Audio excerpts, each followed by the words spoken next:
Hello, it's me, Janette. Happy New Year! Oh my gosh, how are you? Hope you've been well.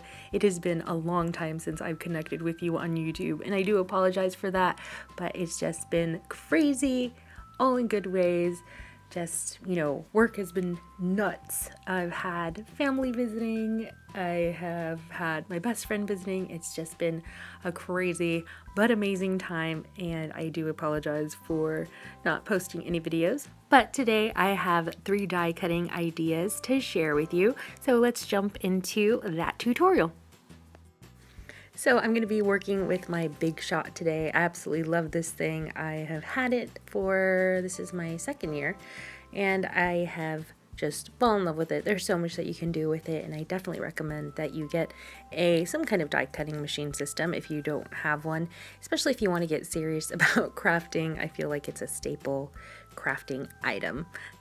The first idea I wanted to share is cutting on the fold, and maybe if you are a veteran crafter, you know this trick, but my mind was seriously blown when I learned this. And what you do is you just take a piece of cardstock and you fold it in half, and then you place your die over the folded edge just a smidge so that left folded edge, the die won't cut through it. And what happens is when you run your die through the machine with the paper folded this way, it creates a mirror image of your die.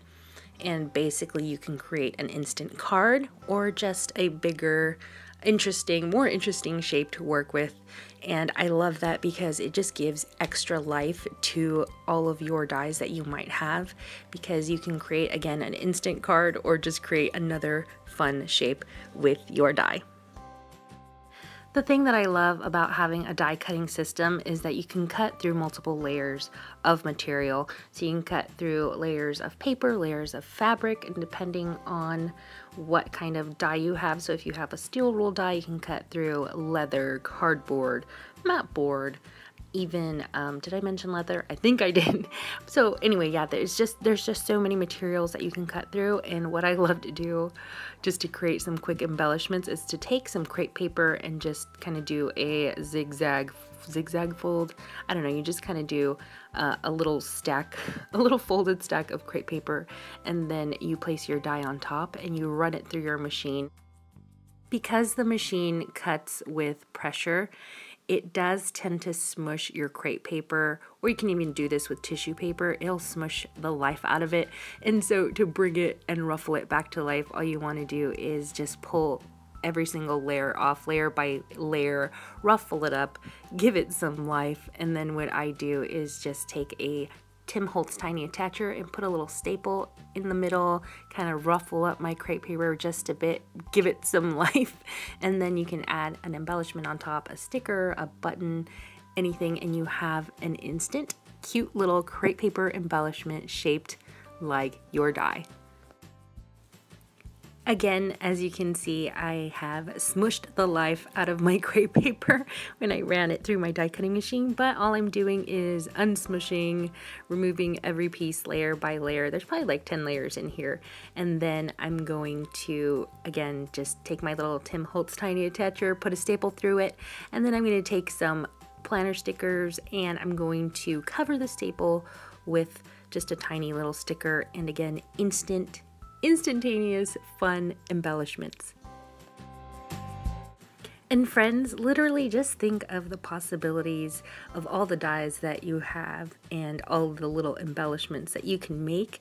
Again, you can use crepe paper, you can use tissue paper, you can even use, sometimes at the dollar store or at Michael's they sell like festive napkins that are really cute with really cute prints. So you could even use those to create cute little embellishments instantaneously from your die cutting machine. It's magical. I love my Big Shot.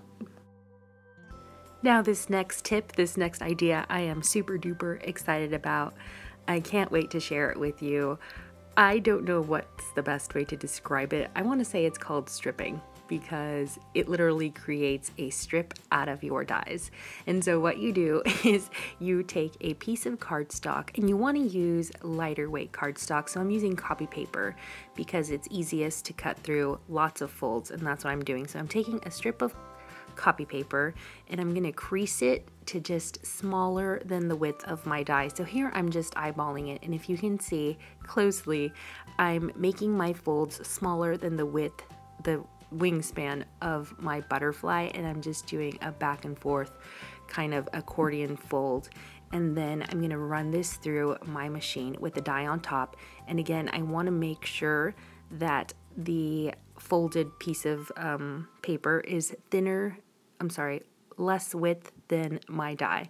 And so as I run it through, you're gonna see that I create a repeating strip of butterflies.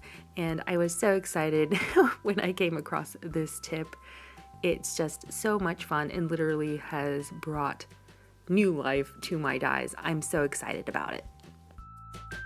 If you want to be really precise about it, then you can definitely measure the width of your die and then use a scoreboard and score your folds all nice and neat. But I kind of like to just find ways to do things quicker, I guess, to do things quickly. And so the best thing that I found is to just eyeball this. So again, I'm going to take my strip of copy paper and I'm going to fold it so that my folds are less wide than my die. And so this time I'm using this little ticket die that comes in this set by Linda Canasi.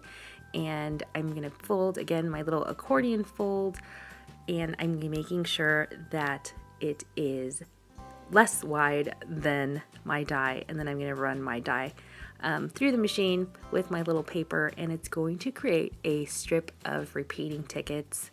And I was working with a die at work, a very similar die at work, and I'm like, I just want to create a repeating strip of tickets, kind of like you get at Chuck E. Cheese. Like, well, how can I do this? And so I figured out that the way to do it was just to create an accordion fold and make sure that the die was wider than, that the die was wider than my piece of paper, the material that I was using. It worked out really well, but seriously, I am so excited to share this with you. It's literally one of my favorite things that I did in 2017. I'm so proud of myself. I'm not sure if this is probably a trick that has been shared before, but for my brain to have figured it out is really like personally fulfilling, because sometimes I am not. My coworkers can tell you I'm not the sharpest crayon in the box. That's not even the right saying.